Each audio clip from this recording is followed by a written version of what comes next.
Diffusion in solids के बारे में बात करते हैं जी। हमारे पास जो सॉलिड्स होते हैं उनकी डिफ्यूजन किस तरह से होती है। अब डिफ्यूजन का प्रोसेस अगर हम देखना चाहें तो हम किस तरह से इसको जनरली ऑब्जर्व कर सकते हैं कि अगर हम रूम के एक कॉर्नर में क्या करते हैं जी, स्प्रे करते हैं किसी भी परफ्यूम का, तो थोड़ी देर बाद क्या होती है, दूसरे कॉर्नर पे हमें जो है उसकी स्मेल आना शुरू हो जाती है। तो इसको हम क्या कहते हैं, डिफ्यूजन का प्रोसेस। ठीक है, अब होता क्या है कि बेसिकली हमारे पास हाई कॉन्सेंट्रेशन से लोअर कॉन्सेंट्रेशन की तरफ किसी भी चीज का मूव करना। ठीक है, यहाँ पर हम लिखते हैं हाई कॉन्सेंट्रेशन। ठीक है, जिस तरह हमारे पास अब ये जो है सॉलिड भी हो सकती है, यहाँ पर मैं लिखती हूँ कॉन्सेंट्रेशन। ठीक है, और इससे हम कहते हैं कि हमारे पास क्या होता है, लोअर कॉन्सेंट्रेशन लो कॉन्सेंट्रेशन की तरफ मूव करता है। कोई भी चीज हमारे पास सॉलिड भी हो सकती है, लिक्विड भी हो सकती है, और इस तरह से गैस के बारे में भी हम यही बात कर सकते हैं। ठीक है, कॉन्सेंट्रेशन। ठीक है जी, तो इस तरह से हम कहते हैं कि ये हमारे पास जनरली डिफ्यूजन का प्रोसेस होता है। यहाँ पर हम कहते हैं कि अगर हमारे पास एक तरफ ज्यादा मॉलिक्यूल है, जैसे ये ब्लू कलर की मैं यहाँ पर दिखा रही हूँ, ठीक है, तो उसका थोड़ी देर में क्या करना, यहाँ अब यहाँ पर ज्यादा है ना, ठीक है, तो यहाँ से चाहे ये हमारे पास सॉलिड हो, चाहे हमारे पास ये लिक्विड हो, या फिर हमारे पास ये गैस हो, ठीक है, कुछ भी हमारे पास हो, ठीक है, तो इनका जब हमारे पास इस हाई कॉन्सेंट्रेशन से यहाँ पर मूव कर जाना, यहाँ पर यानी कि कोई भी हमारे पास मॉलिक्यूल इस तरह का नहीं है, तो एक दो मॉलिक्यूल हमारे पास क्या कर गए, कुछ देर बाद ट्रेवल करके यहाँ पर आ गए। ठीक है, तो इसको हम कहते हैं डिफ्यूजन का प्रोसेस। अब हम सॉलिड्स में चूंकि बात करें कि सॉलिड्स में हमारे पास क्या होता है, कि इस तरह से हम ले लेते हैं कि हमारे पास जो लिक्विड होता है, लिक्विड के अंदर भी हम सॉलिड चीज को डाल सकते हैं। जैसे एग्जांपल के तौर पे हम क्या ले लेते हैं जी, हम यहाँ पर एक डायग्राम ले लेते हैं।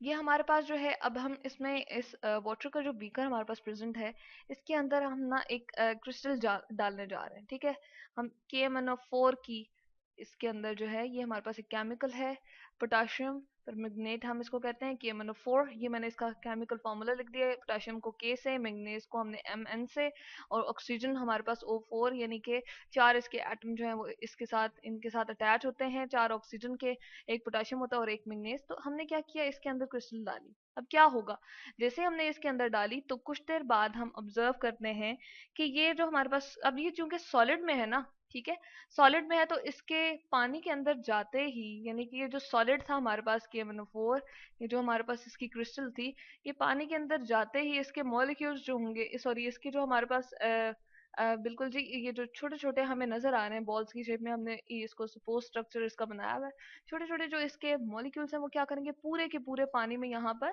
क्या करेंगे, फैल जाएंगे। ठीक है, तो अब हम देख रहे हैं कि यहाँ पर हमारे पास कुछ देर बाद क्या होता है, सारा का सारा वो जो वाटर था उसके अंदर ये सारे के सारे मॉलिक्यूल्स जो इन्वेड कर जाते हैं, सारे के सारे ऊपर तक पहुंच जाते हैं। और कुछ देर बाद जब हम देखते हैं तो इस बीकर का हमें जो है सारा का सारा जो कलरलेस हमें ये नजर आ रहा था, इसका हमें इस तरह से नजर आएगा कि ये सारा जो है वो हमारे पास बिल्कुल इस कलर का हो जाएगा, जिस कलर का हमने बीच में सॉलिड डाला है। तो अब ये हमारे पास क्या है जी, ये हमारे पास बिल्कुल हम कहते हैं कि हमारे पास एग्जांपल है कि सॉलिड की डिफ्यूजन हो रही है। ठीक है, सॉलिड डिफ्यूज कर रहा है, यानी कि अपनी हायर कॉन्सेंट्रेशन से लोअर कॉन्सेंट्रेशन की तरफ मूव कर रहा है। ठीक है, और फाइनली हम कहते हैं कि यहाँ पर हमारे पास जो ये सारा बीकर है, इसका कलर बिल्कुल इस क्रिस्टल की तरह हो जाता है जो कि हमने बीच में डाली। अगर मैं यहाँ पर शो करूँ, इसको हम इस तरह से शो कर देते हैं जी।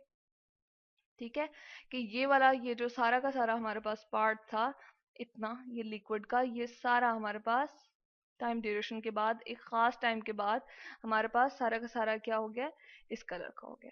ठीक है, तो ये हमने देखा कि हमारे पास जो है एग्जांपल आ गई कि हम सॉलिड की डिफ्यूजन कर रहे हैं, और सॉलिड जो है अपनी हायर कॉन्सेंट्रेशन से लोअर कॉन्सेंट्रेशन की तरफ मूव कर जाता है।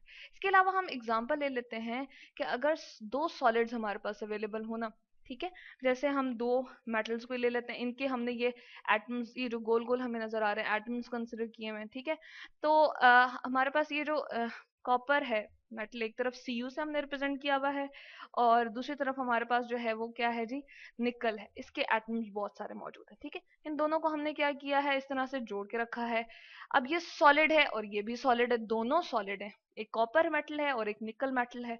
कुछ अरसे बाद हमें क्या नजर आएगा जी, इसके जो हमारे पास कॉपर के हमें ये ऑरेंज कलर के मॉलिक्यूल्स नजर आ रहे हैं, सॉरी एटम्स नजर आ रहे हैं, क्या करेंगे, इसके अंदर जो है वो चले जाएंगे। अब हम देख रहे हैं कि ये जो प्योर हमारे पास एक कॉपर थे और एक प्योर निकल था, अब ये प्योर नहीं रहा। कुछ अरसे बाद हमने देखा तो हमारे पास निकल के कुछ एटम्स जो है वो यहाँ आ जाएंगे। इस तरह से कॉपर की ये जो कुछ ऑरेंज वाले एटम्स हम देख रहे हैं कि यहाँ चले गए। ठीक है, तो ये मूव इधर से अपनी हायर कॉन्सेंट्रेशन से लोअर कॉन्सेंट्रेशन की तरफ मूव करेंगे, यानी कि इसका हम कहें कि अपनी हायर कॉन्सेंट्रेशन से इस तरफ को मूव करेंगे। इसी तरह से अगर दूसरी एग्जांपल ले इन ग्रे वाले निकल वाले एटम्स की, तो ये अपनी हायर कॉन्सेंट्रेशन से इस तरफ को मूव कर गए। ठीक है, तो हम कहते हैं कि ये बेसिकली हमारे पास डिफ्यूजन ऑफ सॉलिड्स है, लेकिन ये बहुत ज्यादा स्लो प्रोसेस होता है। लिक्विड और गैस की डिफ्यूजन से ये बहुत ज्यादा स्लो प्रोसेस होता है, यानी कि लिक्विड जो हमारे पास होता है वो बहुत जल्दी डिफ्यूज करता है और गैसेस उससे भी जल्दी डिफ्यूज करती हैं, लेकिन सबसे स्लो प्रोसेस जो है वो सॉलिड की डिफ्यूजन होती है। तो हम कह सकते हैं कि ये जो हमारे पास डिफ्यूजन इन सॉलिड्स होता है ये क्या होता है जी, बहुत स्लो प्रोसेस होता है। अब इसको हम इंक्रीज कर सकते हैं, यानी कि इस प्रोसेस को हम बढ़ा सकते हैं, यानी कि इसकी स्पीड को इंक्रीज कर सकते हैं। लेकिन किस तरह से?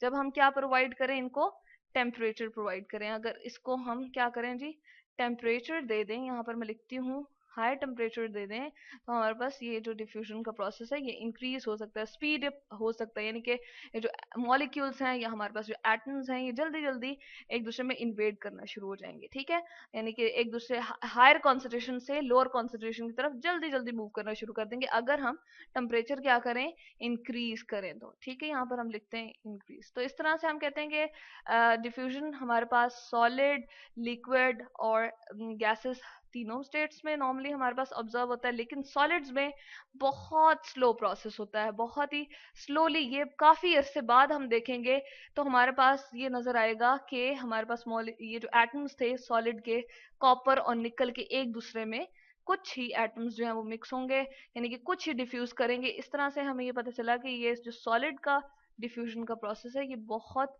स्लो प्रोसेस है। तो ये देखा कि हमने, ये हमारे पास क्या है, डिफ्यूजन इन सॉलिड्स।